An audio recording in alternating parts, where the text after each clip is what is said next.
Sungguh inginkah engkau lakukan hal besar, jangan tunggu tiba saatnya.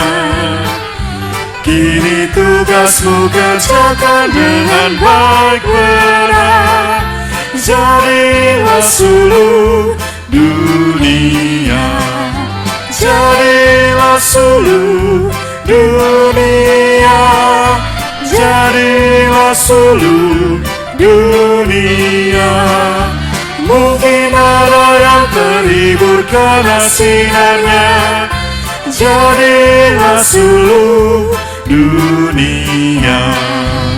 Sugeng enjang para adi yuswa, sugeng pepanggihan malih wonten ing renungan padintenan adi yuswa ing dinten Rebu Wage 2 April 2020.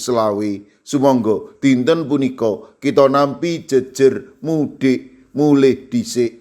Mudik mulih dhisik. Para adi yuswa, mudik mulih dhisik dipun tindakaken dening kathah tiyang warga negari kita ing dinten Idul Fitri.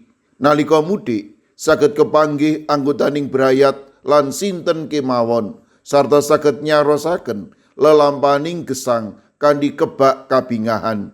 Kanggenipun sawetawis tiyang mudik mila bab ingkang boten gampil, mbetahaken probaya ingkang ageng macet lan kedah mranata wekdal. Nanging nalika sampun mudik ingkang wonten namung kabingahan. Mekaten ugi cariyos Majus nalika sampun kepanggih kalian bayi Yesus katuntun dening lintang dumugi ing Bethlehem.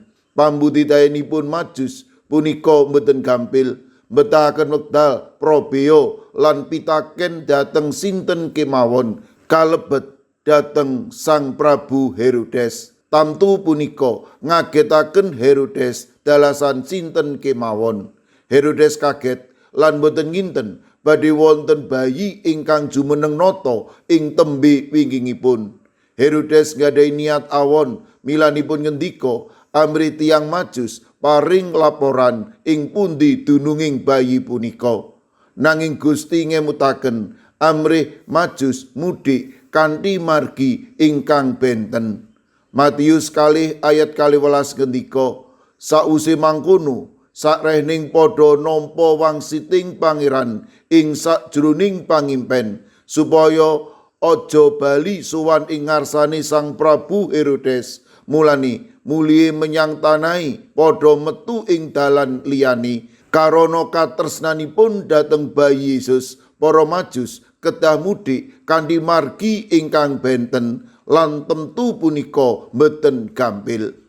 Para adi yuswa, mudik kanthi margi ingkang benten tegesipun wonten ewah-ewahan saking tata gesang lami tumuju tata gesang anyar.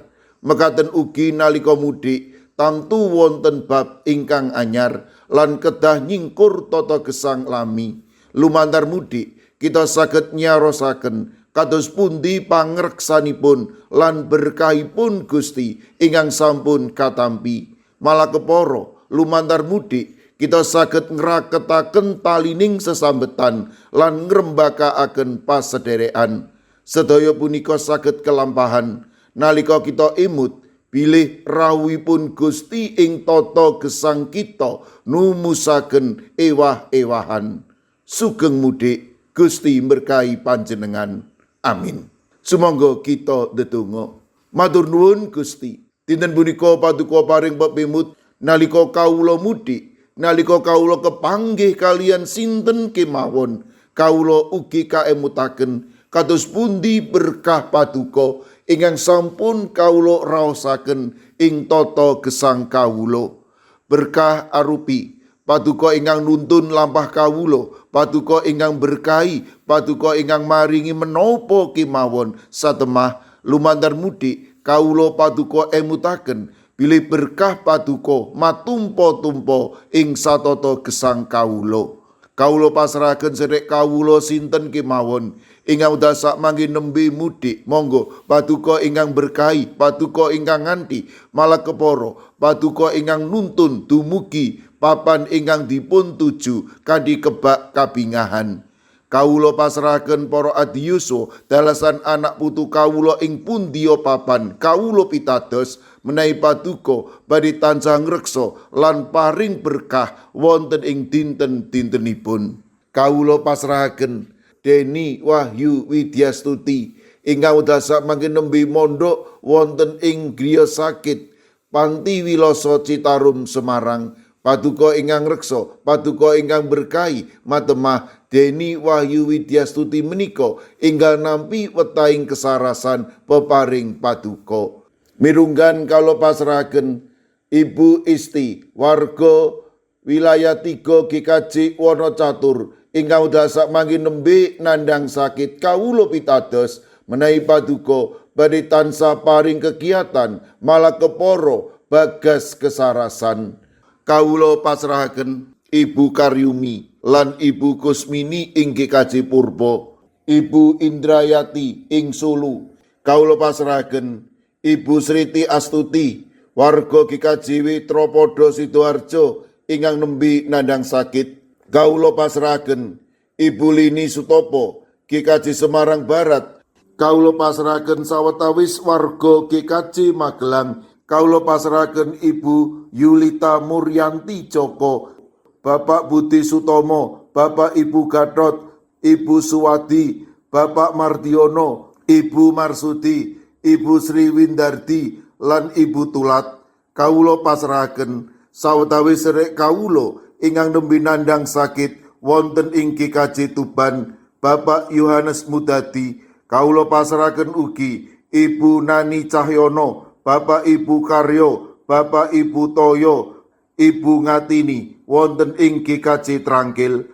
Kawula ugi masrahaken sedherek kawula ing GKJ Immanuel Solo, Ibu Tugiani Sunarto. Kawula pasrahaken Ibu Lasiem Blok 6 GKJ Gondang Winangun. Mekaten ugi ing GKJ Wonosobo, Bapak Lazarus Samijan, Ibu Endang Sarjono, Bapak Yusuf Sunaryo, Ibu Rodiah Sumarti.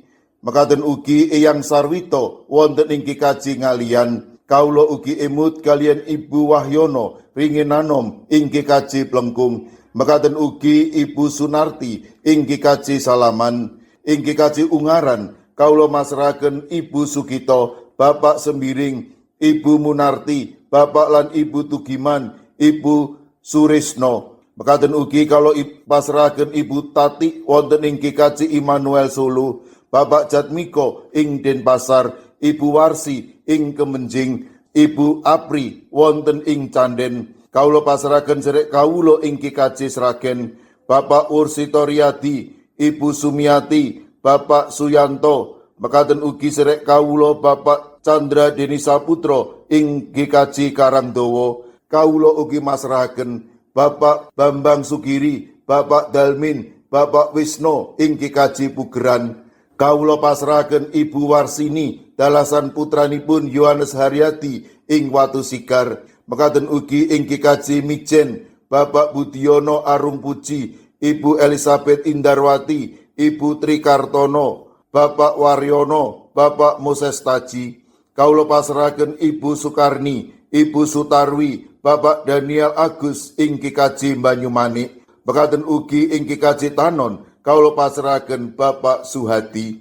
Kawula pasrahaken sinten kemawon ingkang nembe nandhang sakit lan ing pemulihan kawula pitados paduka badhe saged ngginakaken menapa lan sinten kemawon amri sedherek kawula menika inggal nampi wetahing kesarasan. Sedaya pandonga lan pasambat kawula pasrahaken wonten ing Gusti kawula Yesus Kristus. Amin. Sumangga para adiyuswa kita tutup pepanggihan kita srana ngrepekaken kidung. Sumangga.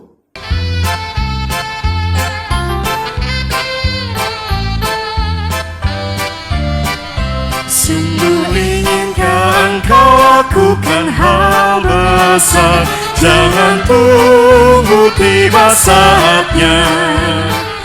Kini tugasmu kerjakan dengan baik benar, jadilah suluh dunia, jadilah suluh dunia, jadilah seluruh dunia. Mungkin ada yang terhibur karena sinarnya. Jadilah seluruh